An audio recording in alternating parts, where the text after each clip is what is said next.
Coffee is for leaders. This vision of the future where everything would become more connected everywhere all the time. I think there's a general feeling that was going to lead us to this kind of tech utopia place. And my perspective was a little different. I thought that with a radically new technology like, the smartphone is one example, there are going to be a lot of good things and a lot of unexpected consequences. And that's what I was focused on.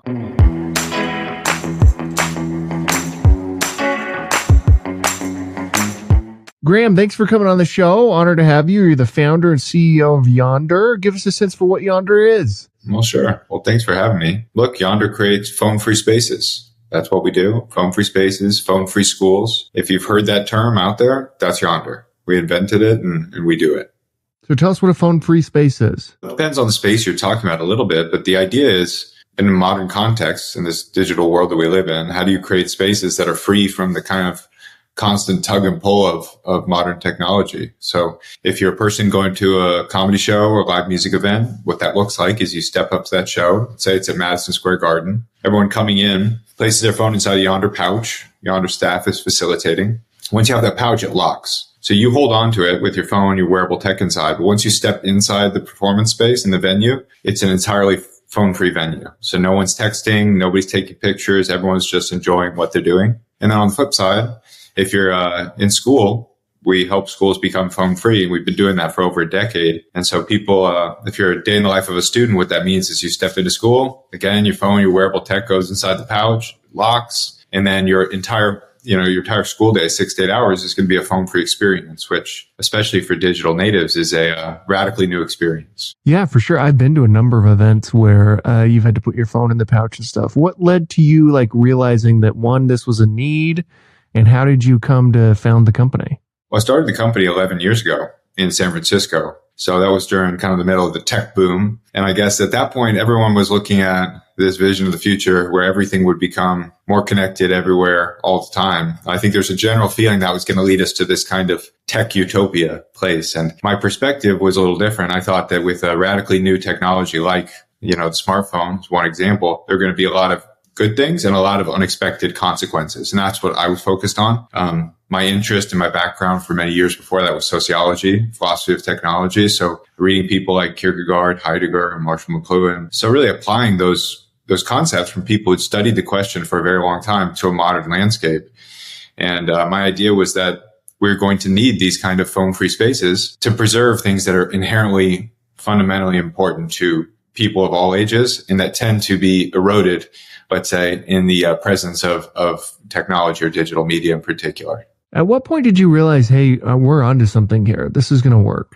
In 2014, remember, there was no such thing as a phone-free space or a phone-free school. So when I was going around at that point, talking to people door to door, I was doing this out of the back of my camper. In 2014, I had a bunch of maybe 500 hand-sewn pouches that I had made myself at a hardware store in San Francisco. And I got a lot of rejection. I think the first validating point I had probably was when I went to talk and try to pitch to a couple venture capitalists, and they basically laughed me out of the room. And at that point I said, well, if you don't get it, then I'm definitely right. This is definitely going somewhere. So it was probably negative reinforcement that first told me, hey, this is, I'm onto something.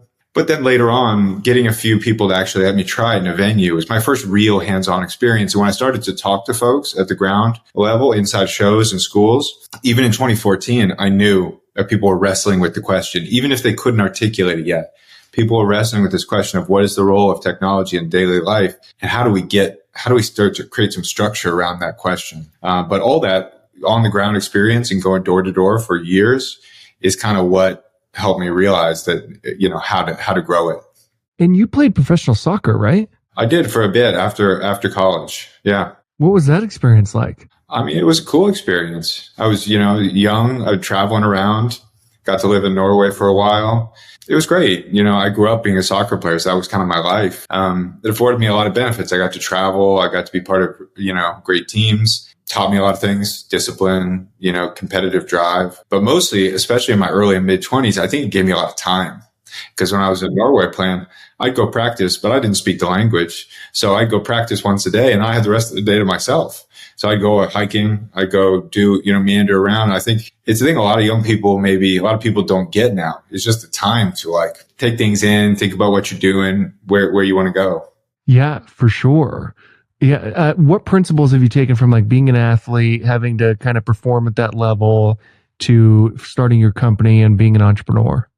I think they're mostly lessons I don't really consciously think about anymore. They're kind of just become ingrained in your personality. I think competitive drive and discipline is one that you just have to learn if you're going to be an athlete, because you have to do a lot of things you don't necessarily want to do every day.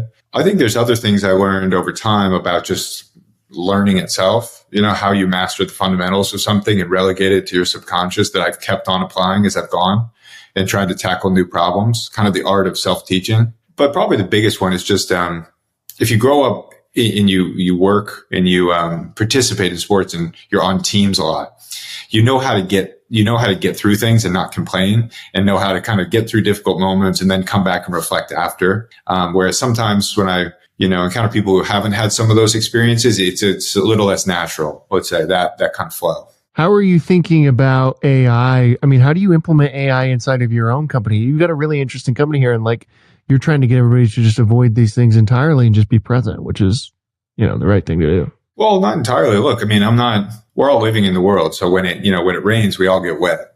It's not like you really put the genie back in the bottle per se. So for me, it's not exactly negating all technology. I'm aware the world is moving forward, and I view phone-free spaces as a constructive move into the future, not a turning the clock backwards. I think maybe when people think about the role of technology, AI included, they tend to think about maybe the symptoms or how can we kind of move the needle to use it better. And that's not wrong. But to me, technology fundamentally affects people at a more physiological level, and physical boundaries are very important if you want to grasp how to create habits and navigate the world. So as a company, we're scaling and we've gotten quite a bit bigger, but I've turned off artificial intelligence inside of everyone's emails, because to me, there's a couple reasons. One, the idea of a computer, someone at our company talking to someone externally, two computers talking to each other is just silly. And then I care too much about our team and their growth and their development of critical thinking faculties to have them outsource all of that to a computer, which I think will be one of the fundamental outgrowths of artificial intelligence. It's just a slackening of the brain at some level, and a lack of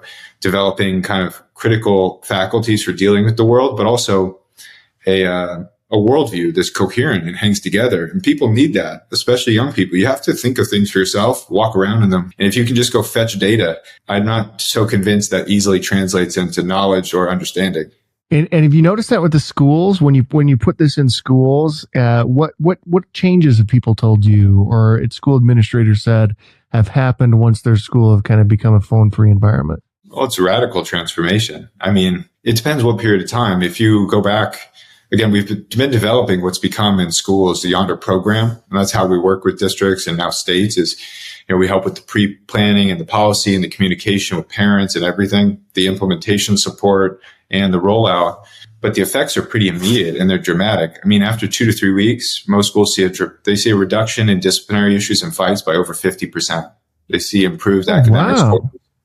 Oh yeah, you hear kids are starting to play sports again at lunch. We've heard from librarians that more books have been checked out sometimes in the first 3 weeks of school than the entire previous school year.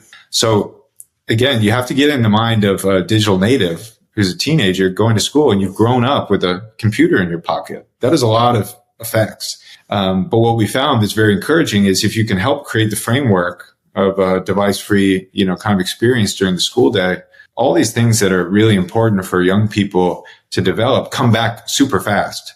But the elements of fights and things like that are coordinated through social media is a huge, huge problem. And I have a lot of empathy for young people dealing with that, because it's like living in a hall of mirrors. Anything you do, you're afraid of being recorded and posted.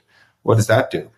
Yeah, for sure. It's a whole. Can you imagine being a student with cell phones everywhere? I couldn't even imagine what that would be like. Oh, all the ridiculous stuff we did as kids, having to worry about someone peeping over your shoulder. That's no fun for anyone. Yeah, it's crazy. It adds an element of childhood that is unnecessary and probably shouldn't exist. So I think what you're doing there is an incredible piece of this. What does a typical day look like for you as CEO of the company? It depends. I'm not a super process-oriented person. So I like to keep things fairly flexible. I also like to travel. I like to be out talking to customers and seeing what we do on the ground. So on any given week, I might be on the road, or I could be in the office. I prefer, in a way, being on the road. I've got a family, so I do it a little less than I did 5 years ago, where I would be basically at all the Yondr shows I could go to in every school. But I think every day for me, maybe the common theme for me is because I don't have a smartphone, I haven't for 10 years, I've got a self-imposed kind of limitations, which helps, so I don't get carried away as much in the reading the news and getting swept up into things at the beginning of my day. And then you just kind of go into whatever the day is going to bring you. What type of phone do you have? Do you have like one of those dumb phones, or is that what they're called? I think they're called dumb phones. Yeah, I've got just a old-fashioned flip phone. I've had several models over the 10 years. That's been pretty consistent. And do you feel like from a mental health, all that type of perspective, you just have far more clarity, and it doesn't matter like the latest thing that we all should be outraged about? You don't even know about it, so you don't even know whether to be or not be outraged? Well, I don't know. It's an interesting thing. I think all the news trickles down to me by friends and everybody, just kind of by osmosis. So I get it through a funny filter where people have already digested it. And look, I'll still read the news and do that stuff. My work just exists around a laptop. Or if people want to talk to me about something on a phone call, what I found is it has a funny way of slowing things down, but ultimately speeding them up, because I can only process. So my assumption is you can only process so many things in a day.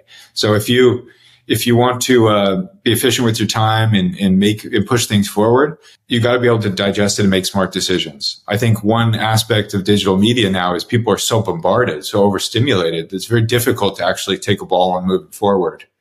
When it comes to the news and stuff, I'll still get it. It's just delayed. And it generally, if it's not essential, I don't hear about it till a bit later.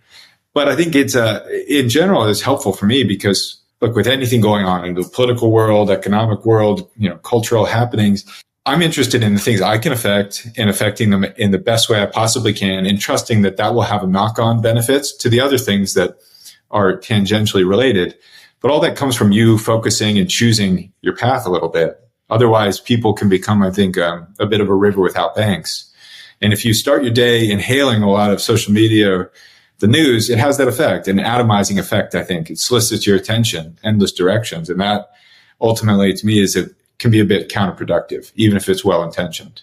What do you read? And what reading recommendations would you have for us? I read a lot of different stuff. I read a lot of philosophy still. I read a lot of mythology. I read a lot of fiction. So like right now, what was I reading? Bernal Diaz's account of the conquest of New Spain. I just read recently H. Rider Haggard, the mines of King Solomon's mines. Just a smattering of stuff. To me, the stuff I generally read at the end of the night is to take me away mentally somewhere else and leave the day behind. I don't read business books and stuff like that because that's just a continuation of work. Yeah. Yeah, I don't read a lot of business books either. I've never really found the appeal, to be honest with you, which is kind of weird. It's like the person who runs CEO.com. Yeah, I'm not like a big business book guy. How are you feeling about this year economically from your business perspective, just generally? And what is it like to sell into schools? Is that kind of like a longer process time, a longer kind of close rate? Like how does that all work? Look, we're feeling very good about the year. We're growing very quickly as a company. We have a large international presence as well. And I think for so many years, our company has been out talking to people, especially in the education world, about the benefits of a phone-free school.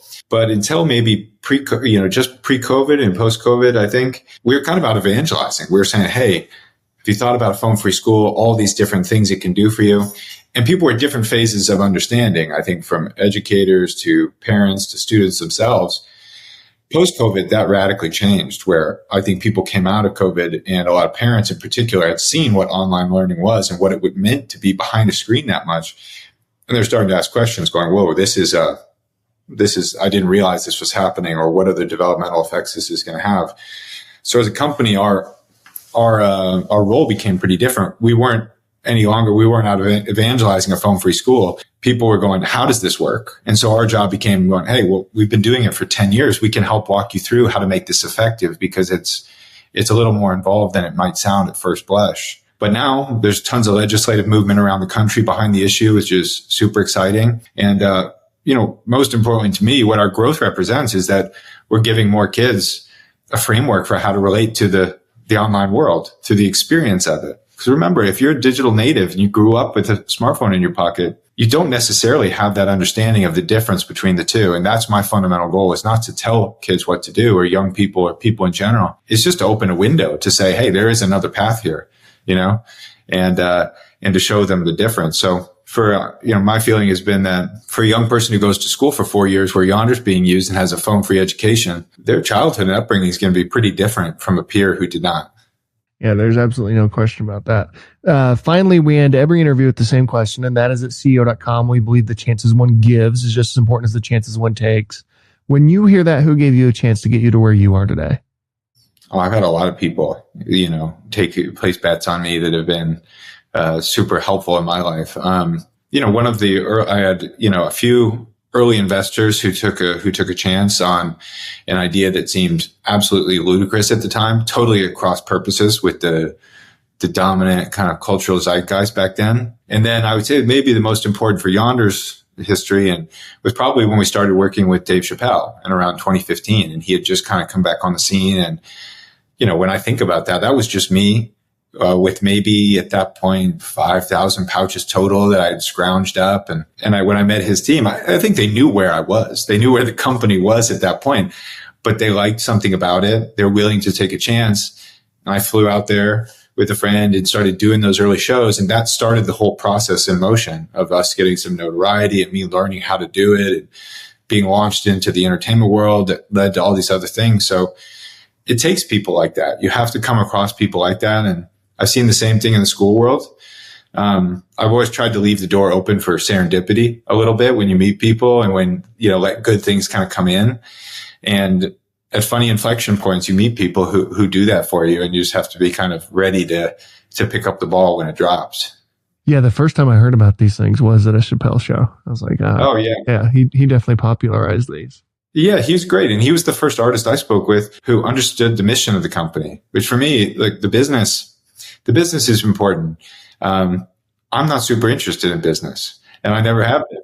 So learning about business, being an executive is interesting insofar as it's part of the vehicle for the cultural change I'm interested in facilitating, but it's not the be all end all for me. So when I talked to an artist like him and kind of laid out my philosophical view of the role of technology in society, the positive things it can do, the issue we're facing, at the moment, and what could be done about it, and the artist's role, very important role and all that.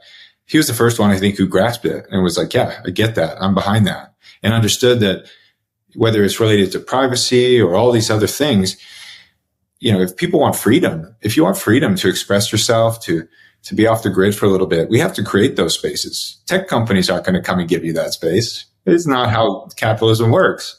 So you're going to have to go carve those out and defend them and defend what they represent. And I think artists, being sensitive people, they intuitively understand that. And I think people at a deeper level, when they go to shows, and you're swept up into the mood of being at a show and no one's distracted, no one's filming anyone, that's what we go to live events for. And that's important because that cuts across all these cultural, economic, political divides.